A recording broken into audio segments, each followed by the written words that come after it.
প্ৰয়াত তৰুণ গগৈদেৱৰ পুত্ৰ গৌৰৱ গগৈ আজি সংবাদ মাধ্যমৰ আগত কিয় হুকহুকাই কান্দিব লগা হৈছে?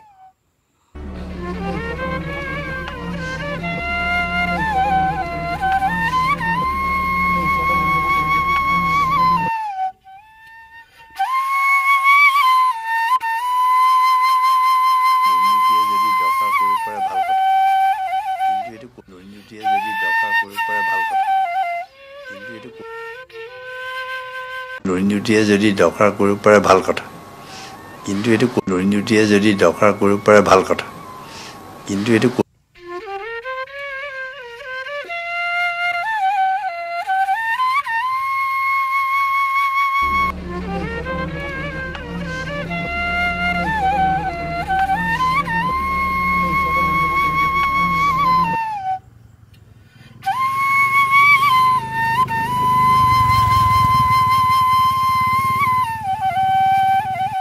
আজি তৰুণ গগৈক সুঁৱৰি আমাৰ অসমবাসীয়ে কিয় কান্দিব লগা হৈছে?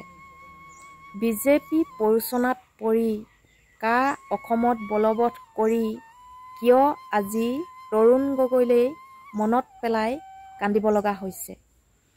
স্কুল কলেজৰ ছাত্ৰ ছাত্ৰীসকলে বুজি পাইছে, আমাৰ সাধাৰণ জনসাধাৰণে কিয় বুজি নাপালে? এইবাৰ বুজাই দিয়ক, শিকাই দিয়ক, বিজেপি কি আৰু কংগ্ৰেছ কি, এজিপি কি বা জাতীয়তা দল কি? আচলতে আমাক লাগে তৰুণ গগৈদেৱৰ দৰে এজন সুদক্ষ ব্যক্তি।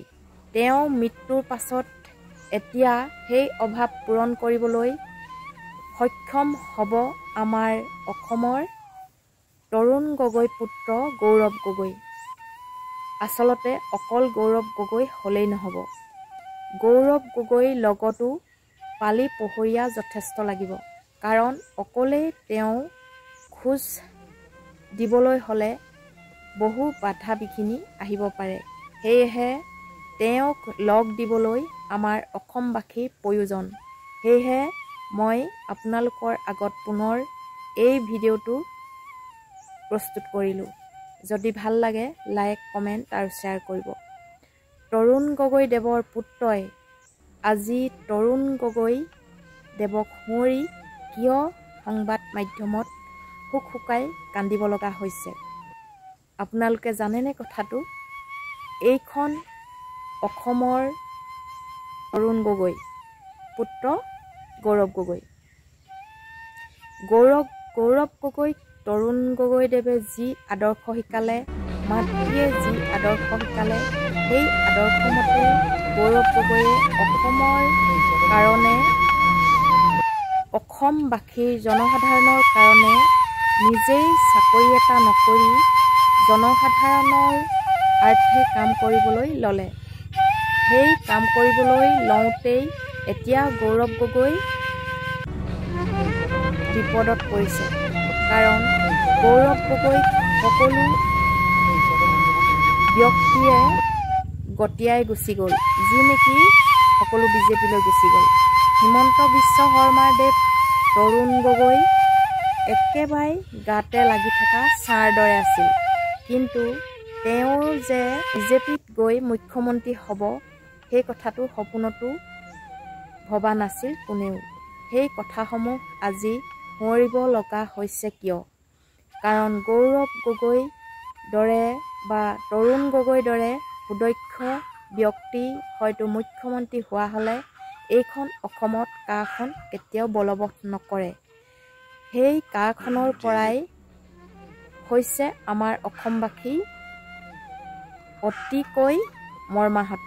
কাৰণ আমাৰ অসমবাসীয়ে কাখন কোনোপধ্যে বিচৰা নাই আৰু জোৰ জবৰদস্তি কৰি মুখ্যমন্ত্ৰীয়ে কাখন বলবৎ কৰি বহুত ভুল কাম কৰিছে। হয়তো তাৰে শিক্ষা পাবলৈ আৰু বেছি সময় নাই চাগৈ। বেছি মানুহৰ ওপৰলৈ উঠিলে কি হয় আচলতে আমাৰ জনসাধাৰণে বা সকলোৱে নিশ্চয় গম পায়। বেছিকৈ ওপৰলৈ গ'লে নিজেই খহি পৰে বুলি কয়।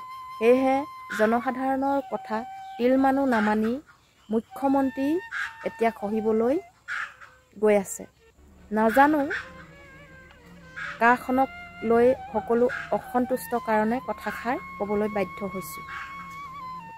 পলিটিক্স বোলা বস্তুটো আচলতে আমাৰ অসমৰ জনসাধাৰণৰ সৰু সৰু মানুহবোৰৰ কাৰণে নহয়। সেয়েহে আমি ইমান পলিটিক্স বা তেনেকুৱা কথাসমূহ নাজানো। যি মনৰ পৰা আহে, যি আমাৰ স্পষ্টকৈ ওলাই আহে সঁচা মন্তব্যসমূহ মই মোৰ চেনেলৰ যোগেদি জনসাধাৰণক ক'বলৈহে বিচাৰিলোঁ। আৰু ভোট দিয়াটো আপোনালোকৰ নিজৰ নিজৰ ব্যক্তিগতৰ, যিহেতু তাত মই একো ক'বলৈ নাযাওঁ। কিন্তু মোৰ মনত যিখিনি ভাৱ আহিছে সেইখিনি আপোনালোকৰ আগত আগবঢ়ালোঁ। আৰু যদি মোৰ কথাকেইটা ভাল লাগে তেন্তে লাইক, কমেণ্ট আৰু শ্বেয়াৰ কৰিব বুলি আশা ৰাখিলোঁ। এই গৌৰৱ গগৈ আজিনো কিয় কান্দিলে বা সংবাদ মাধ্যমৰ আগত পিতৃ কথা মনলৈ আনি তেওঁ কি দুখ প্ৰকাশ কৰিলে আৰু কোনে কোনেনো দুখ প্ৰকাশ কৰিলে তাৰে দৃশ্যাংশ আপোনালোকৰ আগত আগবঢ়ালোঁ। বলকচোন তেন্তে ভিডিঅ'টোৰ মাজলৈ যাওঁ। মানে এজন পলিটিচিয়ান বুলি নাভাবোঁ মই কেতিয়াও। আজি গৌৰৱ গগৈ কৈছোঁ যে he is not a politician, he was a humanitarian. Last মই যোৰহাটত বৰ ধুনীয়া আমি চাৰ্কিট হাউচত 2 ঘণ্টা কটাইছোঁ একেলগে। মই বেলেগ কামত গৈছিলোঁ, তেখেত বেলেগ কামত গৈছিলোঁ। তাৰপিছত মই আছোঁ বুলি গম পাই চাৰ্কিট হাউচত মোক মাতি পঠালে। 11টা বজাত মই আহি পাইছোঁ ৰাতি। আমি 1টা বজালৈকে আমি আড্ডা মাৰিছোঁ বিভিন্ন বিষয়। আৰু এইটোৱে ভাল লাগে তৰুণ গগৈ ছাৰৰ লগত মই যে মোৰ লগত আজিলৈকে কোনো পলিটিক্সৰ কথা পতা নাই, সদায় সংস্কৃতিৰ কথা, বেলেগ কথা। আপোনালোকে নিশ্চয় ভিডিঅ'টো চাই গম পালে। ভাল লাগিলে লাইক, কমেণ্ট আৰু শ্বেয়াৰ কৰিবলৈ নাপাহৰিব। আৰু যিসকলে মোৰ ভিডিঅ'টো প্ৰথম চাইছে তেওঁলোকে ছাবস্ক্ৰাইব কৰি কাষতে থকা বেল আইকনটো ক্লিক কৰি অল কৰি দিবলৈ নাপাহৰিব। ধন্যবাদ।